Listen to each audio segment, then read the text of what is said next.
Da série Tudo Junto e Misturado, Desenvolvimento Pessoal, Família e Trabalho, Vídeo 2. Vamos lá. Diante de um cenário onde o Brasil está doente, é o quarto em estresse no mundo, um dos primeiros em ansiedade, e a gente vai só olhar os problemas e achar que eles não têm nada a ver com a gente.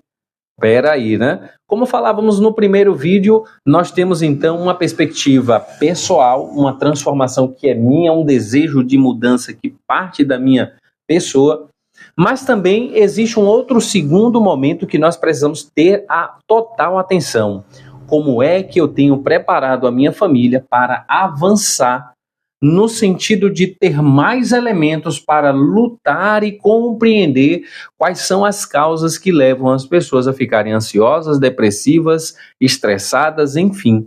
E um lugar que eu preciso olhar com muito carinho é a minha família. Não a minha família naquele lugar comum. Ah, família precisa ser boazinha. Ei, a gente sabe que família é um negócio brabo de ser vivido todo dia, né? Não é nada fácil viver. Cada um sabe as dores e as delícias de ser família. Então não existe família perfeita. Já vá tirando logo isso aqui dessa sua reflexão. Nós estamos partindo aqui de famílias que são normais. Famílias com problemas, famílias com pessoas cheias de mania, famílias com crianças cheias de mania que você precisa podar. Se você não podar, vai dar ruim ali na frente, como a gente tem visto muito. Então, famílias onde as pessoas muitas vezes estão aí correndo o risco de se separarem, famílias onde tem problemas financeiros, famílias onde as pessoas estão, muitas vezes, não conseguem nem olhar um na cara do outro, mas quando está fora de casa, está tudo mil maravilhas. Ei, vamos sem demagogia trabalhar esse tema aqui. O que é que nós podemos fazer para melhorar a saúde e a qualidade da vivência das nossas famílias? Como é que eu, enquanto pessoa, enquanto profissional, principalmente professores, padres, pastores, gestores, todas essas pessoas que de certa forma lideram a sociedade em um determinado ambiente e que estão dentro das casas de forma direta ou indireta. Então, como é que eu, pai, mãe, posso me aprimorar para intencionalmente ajudar a minha família a dar passos de crescimento nesse lugar para que não seja mais uma família doente? Porque se a sociedade está doente, é porque existem pessoas doentes e também existem famílias doentes. Todo dia sai de sua casa 4, 5, 6 pessoas para o mundo. E essas pessoas estarão se relacionando aí no trânsito, em alguma instituição, em alguma empresa, enfim.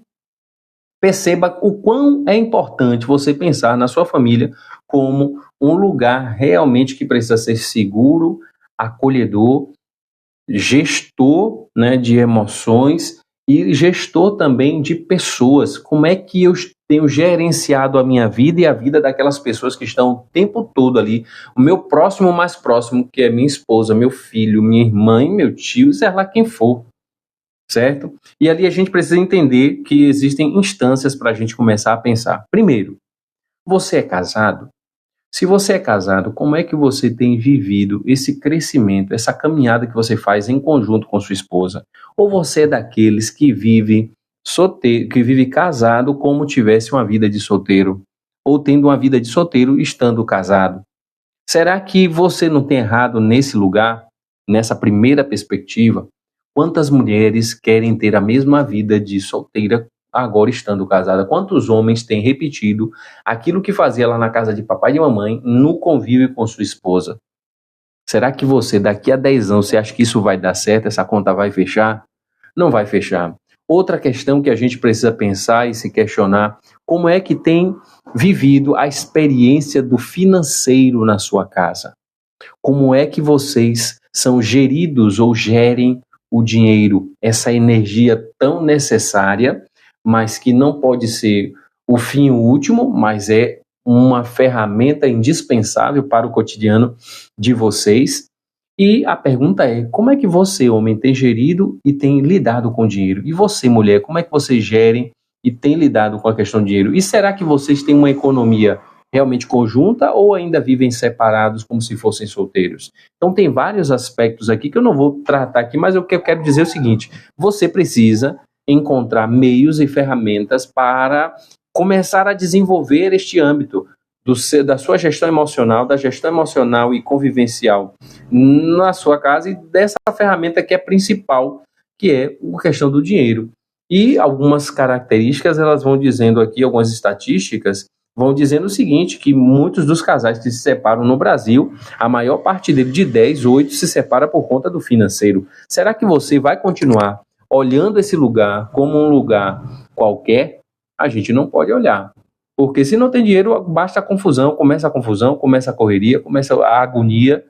E aí, meu amigo, né, salve-se quem puder. Se você não tiver uma esposa e um esposo realmente desejoso de caminhar com você para a vida toda, na saúde, na saúde, na doença, na alegria, na tristeza, na pobreza e na riqueza, meu amigo, aí o negócio vai pegar. Né? E você precisa entender mais sobre dinheiro. E como eu digo aqui sempre lá no Pax, né, a gente tem que mostrar problemas e mostrar soluções. Quantos produtos ou infoprodutos você tem aí, cursos, e é curso mesmo, porque é conhecimento. Se você não conhece, mísera. Se você não conhece o que você precisa fazer com o dinheiro, é claro que tem outra pessoa que tem algum conhecimento e você vai ter que aprender com outro. Ah, você vai parar para ir para uma escola? Não tem como. Pô, só que a escola hoje é a internet. A escola hoje é você abrir aqui um portal, uma Hotmart, um Eduz, e ali fazer aquele curso daquela pessoa que tem uma leitura maior que a sua, que passou por um estudo melhor que o seu, que conhece mais do que você, e você precisa ser humilde o suficiente para dar resultado também nesse lugar e sentar a bundinha na cadeira e aprender. Porque não tem solução, não. Então, é preciso começar a quebrar esses preconcebimentos. Os vendedores de curso estão na internet. Deixe de ser besta, rapaz. Quem tem conhecimento é isso mesmo. Você nunca passou por uma escola, não?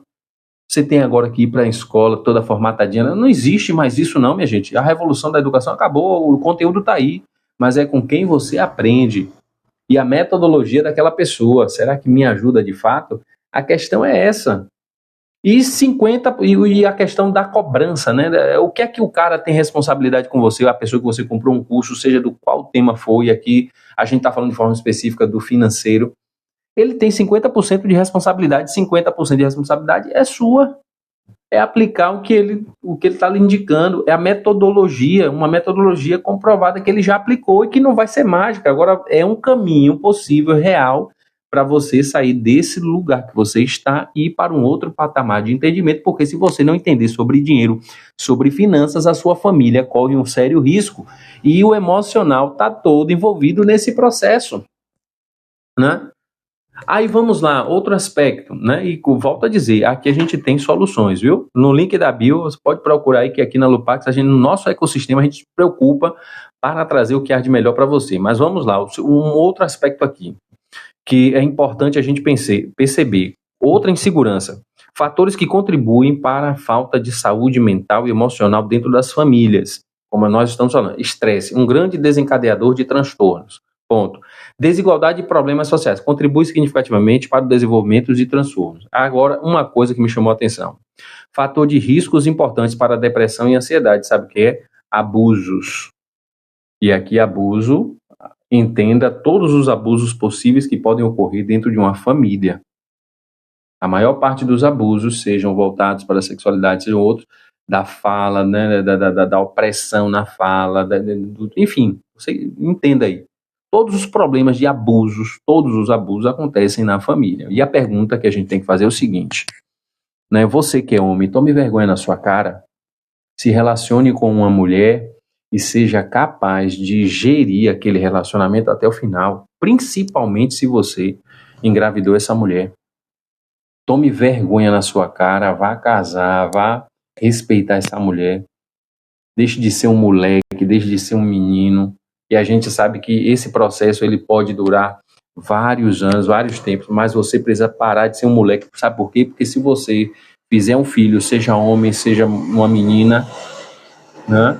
E se você não cuidar dessas duas pessoas, a mãe, porque você é um sacerdote, você é quem dá, né, as rédeas da caminhada, juntamente com sua futura esposa, ou daquela pessoa que você se relacionou e que vai se tornar sua esposa, enfim, para gerir aquela vida precisa ser cuidada, se sentir amada, importante, pertencente.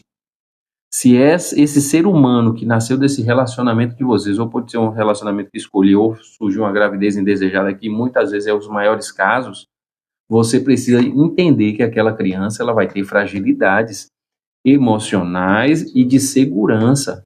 O homem e a mulher são aqueles que dão segurança ao ambiente para que a criança cresça, brinque de forma segura com tudo aquilo que ela necessita.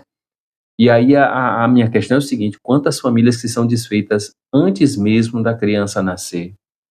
Aí foi lá, foi no bem bom, papapá, pronto. Só que aconteceu uma gravidez. E aí aquela mulher, aquela menina que muitas vezes transformou mulher de uma hora para outra, fica lá abandonada porque você foi um cachorro, me desculpa a expressão. Não é porque você foi um moleque.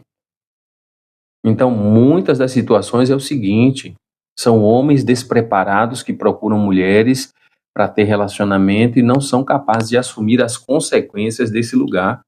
O outro não é um objeto, o outro é uma pessoa da qual preciso amar, respeitar e entender que existe uma sacralidade no outro. Só que aí eu volto e a pergunta é anterior: ei, você pai, você mãe, como é que você tem criado o seu filho, a sua filha? Como é que você tem transmitido os verdadeiros valores para esse menino, para essa menina que vai se tornar um adolescente, que vai querer, os hormônios naturalmente vai fazer com que ele queira namorar, fazer uma experiência de namoro, enfim, essas descobertas normais.